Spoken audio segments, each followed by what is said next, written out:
비가 추적추적 내리는 서울의 여름밤이었다. 유나는 욕실 문을 잠그고 뜨거운 물줄기 아래 서 있었다. 물소리가 그녀의 마음을 가라앉히려 애썼지만 오늘 낮에 그 장면이 머릿속을 맴돌았다. 윤진의 손이 스치듯 닿았던 그 순간, 카페에서 우연히 만난 옛 친구들의 시선, 그리고 집으로 돌아오는 버스 안에서 느껴진 그 묘한 긴장감. 유나야, 너 요즘 왜 이렇게 피곤해 보이니? 윤진의 목소리가 귓가에 맴돌았다. 유나는 고등학교 때부터 윤진을 알았다. 같은 반, 같은 동아리, 같은 꿈을 키워온 절친. 서울의 번잡한 거리에서 자란 둘은 항상 서로의 그림자처럼 붙어 다녔다. 대학에 들어서면서도 유나는 연극영화과로, 윤진은 미술과로 진학했지만 주말이면 홍대 거리에서 스케치북을 펴고 커피를 마시며 시간을 보냈다. 그때부터였다. 그들의 대화가 단순한 친구의 수다에서 더 깊은 무언가로 변하기 시작한 건 윤진아, 오늘은 집에서 같이 있자. 엄마는 출장 갔고 아빠는 늦게 들어오실 거야. 유나가 아침에 메시지를 보냈을 때 윤진은 망설임 없이 대답했다. 좋아, 내가 김치찌개 사올게. 내가 좋아하는 그 가게 거? 오후 늦게 윤진이 도착했다. 유나의 집은 강남의 오래된 아파트였다. 문을 열자마자 김치찌개의 매운 냄새가 코를 찔렀다.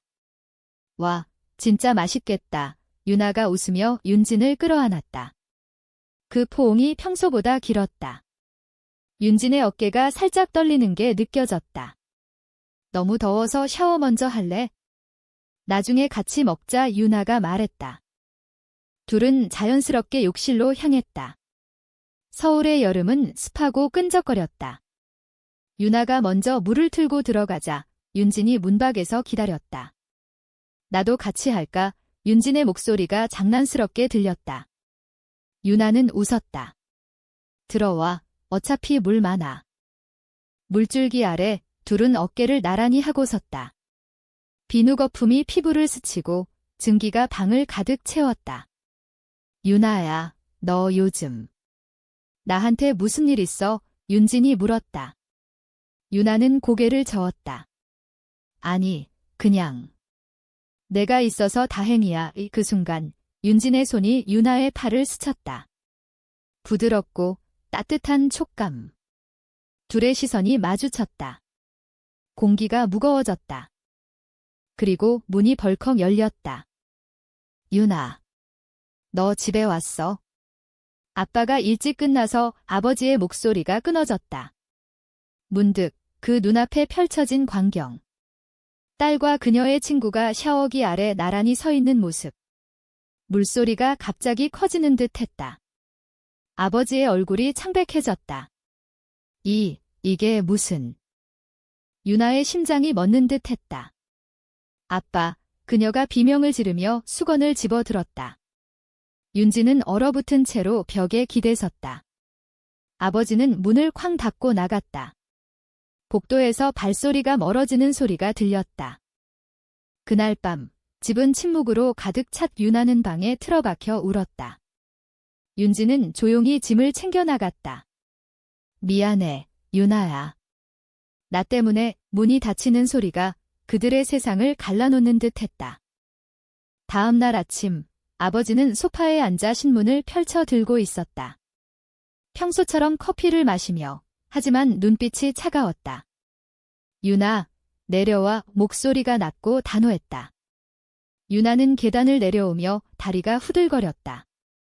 아빠, 어제는... 그게... 설명해봐. 그 애랑 왜 그렇게? 같이 있었어. 아버지의 목소리에 분노가 스며들었다. 유나는 입술을 깨물었다. 그냥... 친구예요. 더워서 같이 샤워한 거예요. 거짓말이었다. 아니, 반만 사실이었다. 그녀의 마음속에는 이미 윤진에 대한 그 감정이 싹트고 있었다. 아버지는 한숨을 쉬었다. 친구. 내 나이 되면 친구가 그렇게 가까이 붙어 다니는 게 아니야. 게다가 남자애들은 없고 여자애만 데리고. 너 이상한 소문 안 들었어? 유나의 가슴이 철렁 내려앉았다. 이상한 소문. 그 단어가 그녀를 찔렀다. 한국 사회에서, 특히 보수적인 가정에서 동성애는 여전히 금기였다. 드라마 속 로맨스처럼. 하지만 현실은 달랐다. 아빠, 그런 거 아니에요? 윤진이는 그냥 내 가장 친한 친구예요. 아버지는 더 이상 말하지 않았다. 하지만 그날부터 집안 공기가 변했다. 어머니가 출장에서 돌아오자 아버지가 조용히 속삭였다. 여보, 우리 딸 좀 봐. 요즘 이상해. 어머니는 미소를 지으며 유나를 불렀다. 유나야, 요즘 친구들하고 뭐 해? 남자친구는 없어? 유나는 웃으려 애썼다. 아니에요, 엄마. 바빠서. 하지만 마음속으로는 윤진의 얼굴이 떠올랐다. 메시지를 보냈지만 답이 없었다. 미안해, 지금 집에 갔어. 나중에 이야기하자. 며칠 후, 유나는 용기를 내서 윤진을 만났다. 홍대 공원 벤치에 앉아 둘은 말없이 아이스 아메리카노를 마셨다. 아빠가 화냈어. 미안해. 윤진아. 유나가 먼저 입을 열었다. 윤진은 고개를 저었다. 아니야, 나도. 나 때문에 내가 힘들었을 텐데. 그들의 손이 스쳤다. 공원이 사람들로 북적거렸다. 커플들이 손을 잡고 지나가고 버스커들이 기타를 치며 노래를 불렀다. 하지만 둘 사이에는 보이지 않는 벽이 있었다. 우리 그냥 친구로 지내자. 윤진의 목소리가 떨렸다. 유나는 고개를 들었다. 싫어. 난 너한테 더. 말이 채 끝나기도 전에 비가 쏟아지기 시작했다. 둘은 우산 없이 달려 카페로 피했다. 젖은 옷이 피부에 달라붙고 웃음이 터져나왔다. 그 순간 그들의 눈빛이 다시 마주쳤다. 유나야, 나도. 너 좋아해? 친구 이상으로. 그 고백이 모든 걸 바꿨다. 하지만 그들의 사랑은 이제 막 시작된 가시밭길이었다. 아버지의 그림자가 드리워진 채로. 비가 그친 홍대 거리는 습한 공기로 가득했다. 유나와 윤진은 카페 구석자리에 앉아 창밖을 바라보고 있었다. 이제 어떻게 해? 유나가 속삭이듯 물었다. 윤진은 커피잔을 만지작거렸다. 모르겠어. 하지만 숨기지 말고 솔직하게 살아보자. 우리처럼. 둘은 그날부터 비밀스러운 데이트를 시작했다. 낮에는 대학 도서관에서 책을 읽고 밤에는 한강변을 산책했다. 서울의 밤은 그들에게 위로가 됐다. 네온사인이 반짝이는 다리 아래 둘은 손을 잡고 걸었다. 윤진아, 너 미술 전공이라서 그런가? 세상을 보는 눈이 달라. 이유나가 말했다. 윤진은 웃었다. 너도 연극하잖아. 나한테는 내가 무대 위 주인공 같아. 그들의 사랑은 한국의 사계절처럼 서서히 피어났다. 가을이 오자 둘은 낙엽이 쌓인 경복궁을 찾았다. 한복을 입고 사진을 찍으며 조선시대의 궁궐을 배경으로 포즈를 취했다. 옛날 여인들처럼 우리도 이렇게 영원할 수 있을까? 윤진이 물었다. 유나는 그녀의 손을 꼭 쥐었다. 물론이야. 시대가 변했으니까. 하지만 현실은 녹록지 않았다. 유나의 집에서 아버지의 태도가 점점 차가워졌다. 식사 시간에 남자친구는 언제 사귀냐? 라는 질문이 반복됐다. 어머니는 중재하려 했지만 현대사회에서 그런 건 하며 아버지를 달랬다. 유나는 속으로 울었다. 왜 우리 사랑은 죄가 돼? 한편 윤진의 가족은 더 개방적이었다. 어머니는 미술 전시회에 오시며 윤진아, 내 친구 유나는 언제 데려올 거니? 라고 웃었다. 하지만 윤진은 아직 털어놓지 못했다. 엄마, 나중에 이야기할게. 겨울이 다가오자 둘은 크리스마스 마켓에 갔다. 명동 거리의 불빛 아래 핫초코를 마시며 키스를 나눴다. 그 순간 누군가의 플래시가 터졌다. 얘야, 사진 찍어줄까? 지나가던 청년이 웃었다. 하지만 그 사진이 SNS에 올라간 건 몰랐다. 다음 날 유나의 핸드폰에 메시지가 왔다. 대학 동아리 친구로부터. 얘야, 너랑 윤진이 뭐야? 그 사진 봤어. 레즈비언. 유나의 손이 떨렸다. 소문이 퍼지기 시작했다. 강의실에서 속삭임이 들려왔다.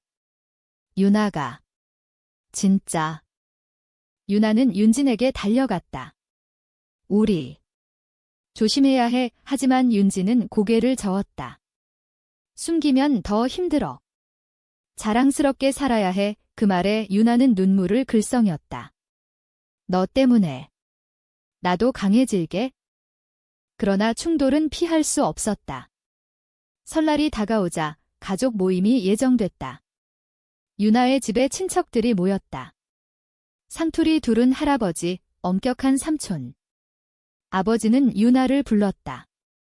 오늘은 가족끼리. 친구는 데려오지 마. 유나는 반항심이 들었다. 아빠, 윤진이를 데려갈게요. 네, 중요한 사람이에요. 아버지의 눈이 커졌다. 중요한 사람. 그게 무슨 소리야. 설날 아침, 윤진이 한복 차림으로 도착했다. 집안이 술렁였다. 이게 누구야? 유나 친구, 친척들의 시선이 쏟아졌다. 아버지는 얼굴이 붉어졌다. 집에 들어오지 마. 유나가 소리쳤다. 아빠. 윤진이는 내 사랑이에요. 왜 이해 못해요? 집안이 얼어붙었다. 어머니가 울음을 터뜨렸다. 유나야, 왜 그래? 그날 둘은 쫓겨나듯 집을 나섰다. 눈이 내리는 거리에서 유나는 윤진을 안았다. 미안해. 내 가족 때문에. 윤진은 속삭였다. 괜찮아. 우리 둘이 가족이잖아. 하지만 그 사건은 시작에 불과했다. 소문은 가족을 넘어 사회로 퍼졌다. 대학에서, 직장 면접에서. 유나의 연극 오디션이 떨어졌다. 이미지 문제로 감독의 말에 그녀는 무너졌다. 윤진은 그녀를 위로했다. 내 전시회에 와. 거기서 내 이야기를 연극으로 만들자. 둘은 함께 스케치했다. 윤진의 붓질이 유나의 대사를 따라갔다. 그 작품은 숨겨진 꽃이라는 제목으로 동성애의 아픔을 그렸다.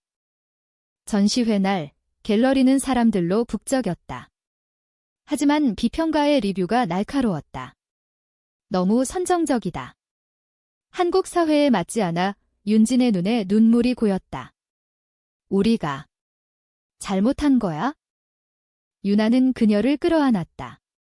아니. 이건 우리의 진심이야. 봄이 왔다. 벚꽃이 서울 거리를 물들였다. 유나와 윤진은 여전히 함께였다. 작은 원룸을 얻어 동거를 시작했다. 매일 아침 김밥을 싸 먹고 출근했다. 유나는 프리랜서 작가로, 윤진은 그래픽 디자이너로 일했다. 가난했지만 사랑으로 채웠다. 오늘은 삼겹살 구워 먹자. 윤진이 시장에서 고기를 사왔다. 둘은 불판 위에서 고기를 뒤집으며 웃었다. 한국 음식은 왜 이렇게 맛있을까? 유나가 물었다. 윤진은 장난스럽게 말했다. 사랑 때문이지. 하지만 그림자는 여전했다. 아버지로부터 연락이 끊겼다. 어머니만 몰래 돈을 보냈다. 건강히 지내. 아빠는. 아직 화났어. 유나는 울었다. 엄마, 나 사랑해. 진짜로. 당연하지. 하지만. 이해해 달라고. 대학 동창 모임에서 충돌이 일어났다. 얘야, 너희 둘이 진짜야? 재미로 그러는 거 아니야? 술 취한 친구의 말에 유나가 일어섰다. 재미. 이건 내 삶이야. 너희가 이해 못해도 난 행복해. 모임은 어색하게 끝났다. 몇몇 친구는 멀어졌다. 윤진은 더 큰 상처를 받았다. 가족 모임에서 사촌이 동성애는 병이야. 치료받아라고 했다. 윤지는 집을 나와 유나에게 달려왔다. 나 포기할래. 그냥 평범하게 살자. 유나는 그녀를 안고 속삭였다. 포기하지 마. 우리 싸워서 이겨야 해. 둘은 LGBTQ 단체에 참여했다. 서울의 프라이드 행사에 처음 나갔다. 무지개 깃발 아래 수천 명의 사람들이 행진했다. 사랑은 사랑이야. 구호가 울려 퍼졌다. 그날 둘은 처음으로 공개적으로 손을 잡았다. 하지만 집으로 돌아오는 길, 괴한들의 야유가 들려왔다. 변태들, 돌이 날아왔다. 유나가 윤진을 보호하며 달렸다. 팔에 상처가 났다. 병원에서 윤진이 울었다. 미안해, 내가 다쳤어. 이게 우리 현실이야. 하지만 포기 못해. 그 사건 후 둘은 더 가까워졌다. 유나는 소설을 썼다. 비밀의 샤워라는 제목으로 그들의 이야기를 그렸다. 출판사에 보냈지만 거절됐다. 시장성이 없어. 한국 독자들은 아직 준비 안 됐어. 윤지는 화가 났다.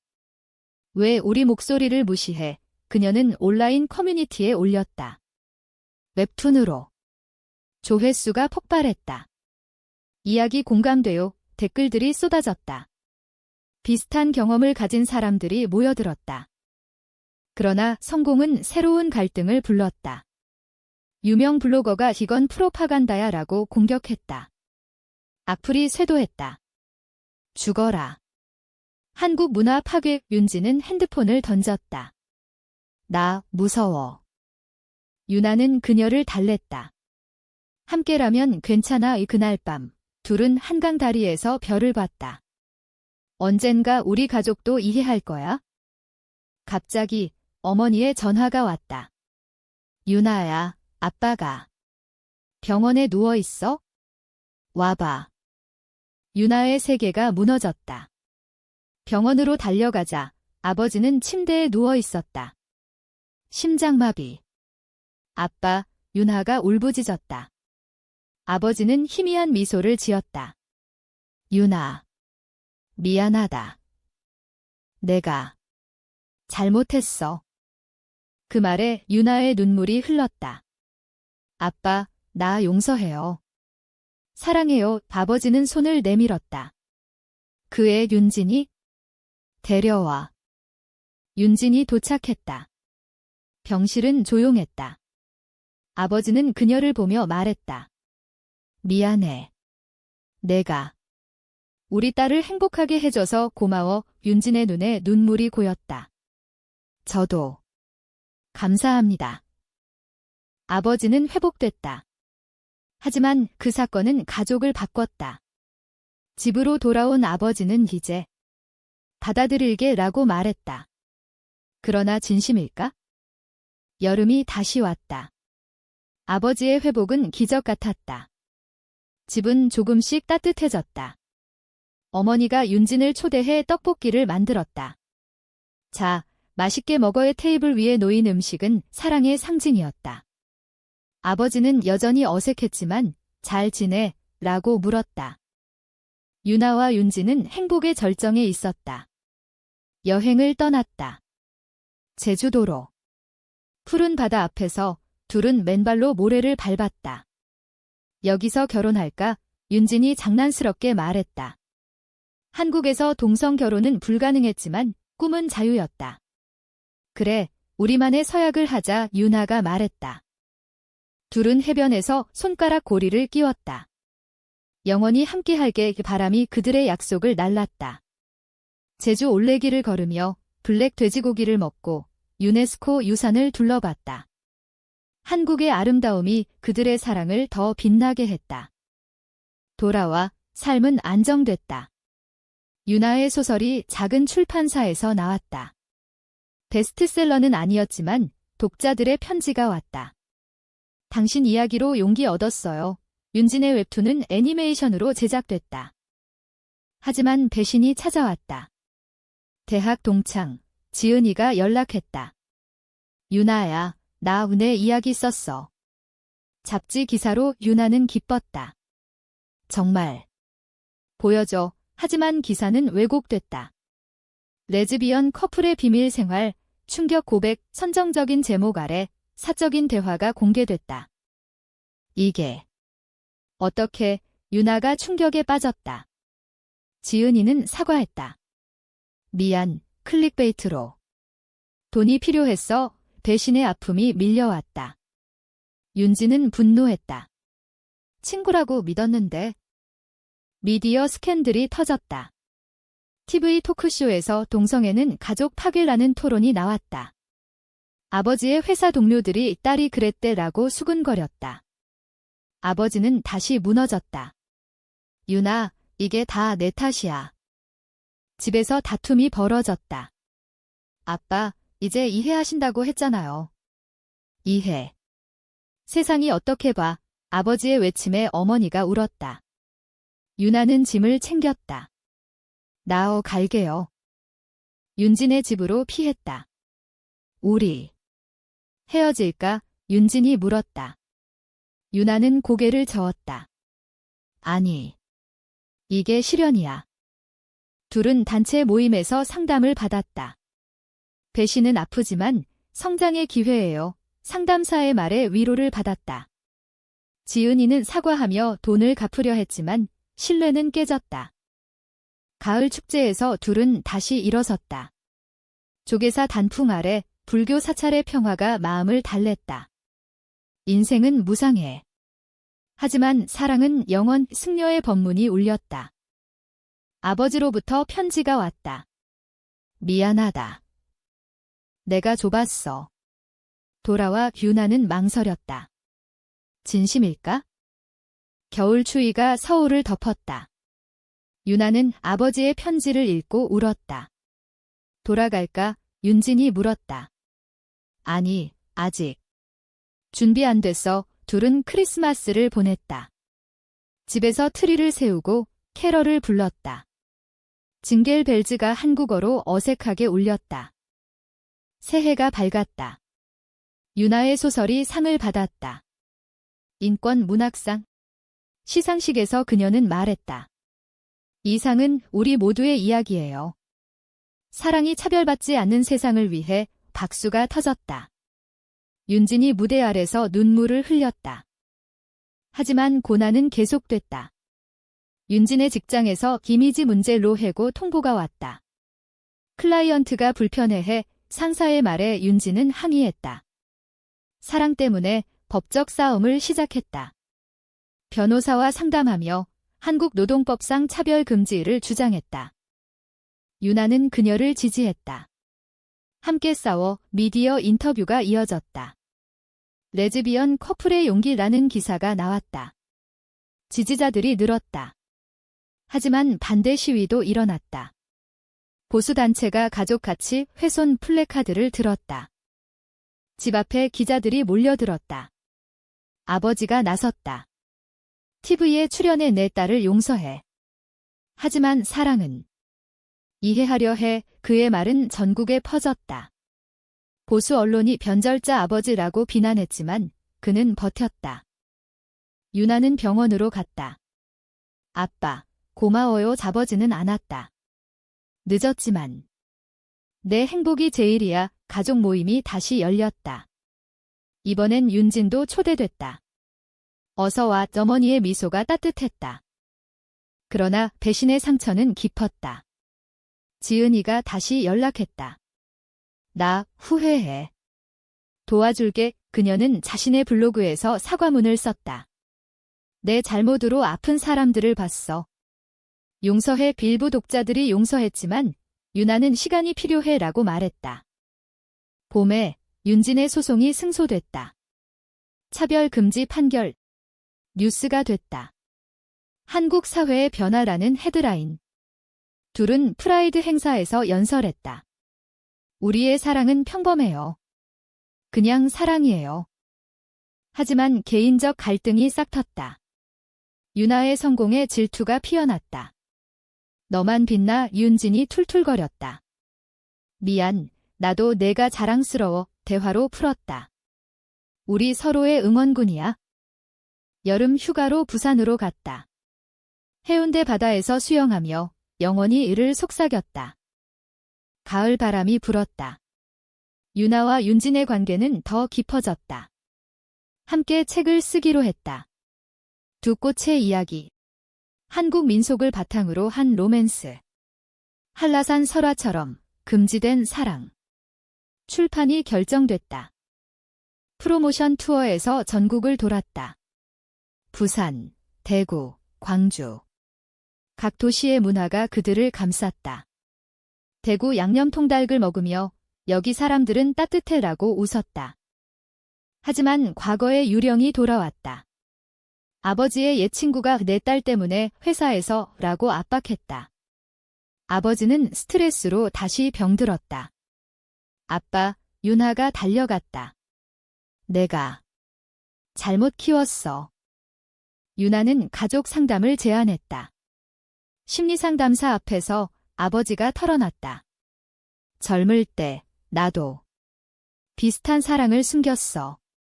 어머니 때문에 충격적인 고백. 그랬어. 왜 이제야 어머니가 울었다. 가족의 비밀이 풀렸다. 그 후 집은 진정한 화목이 됐다. 할아버지마저 사랑은 시대를 초월해라고 말했다. 전통 명절에 둘은 함께 떡국을 먹었다. 소설이 베스트셀러가 됐다. 드라마화 제안이 왔다. KBS에서 제작자가 물었다. 네, 사회적 메시지를 담아요. 촬영장에서 둘은 엑스트라로 출연했다. 우리 이야기야. 그러나 반대파의 공격이 심해졌다. 온라인 청원이 드라마 방영 중지를 요구했다. 10만 명 서명. 가족 같이 수호라는 이름 아래? 유나는 피곤했다. 포기할까? 윤진이 말했다. 아니, 이게 우리의 싸움. 지지 청원이 20만 명을 넘었다. 유명 연예인이 사랑 지지 트윗을 했다. 사회가 변하고 있었다. 겨울, 드라마가 방영됐다. 시청률 20%. 눈물 없인 못바의 리뷰가 쏟아졌다. 아버지는 TV를 보며 울었다. 내 딸, 대단해. 둘의 사랑은 공공의 재산이 됐다. 인터뷰에서 배신과 아픔을 넘어 용서를 배웠어요. 라고 말했다. 지은이는 화해했다. 나도 변화됐어. 새해가 밝았다. 유나와 윤지는 결혼식 비슷한 행사를 열었다. 친구들과 가족이 모인 작은 카페. 무지개 케이크를 자르며 영원한 서약을 했다. 아버지가 건배했다. 축하해, 내 딸들아. 눈물이 흘렀다. 삶은 평범해졌다. 하지만 그 평범 속에 깊은 감동이 있었다. 매일 아침 커피를 함께 마시고 저녁에 산책했다. 서울의 변화된 거리에서 무지개 깃발이 더 많이 보였다. 어느 날 유나가 임신 소식을 전했다. 아니, 입양 계획. 우리 아이를 키워보자. 윤진이 웃었다. 좋아, 새 아이의 엄마가 될게. 가족이 커졌다. 어머니가 손녀를 안고 사랑으로 키워라고 말했다. 사회는 여전히 완벽하지 않았지만 희망이 보였다. 에필로그처럼 둘은 한강변에 앉아 별을 봤다. 그 샤워실 사건이 우리를 여기로 데려왔네. 윤하가 말했다. 윤진이 속삭였다. 그래, 그 덕에 영원한 사랑을 찾았어. 바람이 불고 별이 빛났다. 한국의 밤하늘 아래 그들의 이야기는 계속됐다. 사랑은 언제나 승리한다.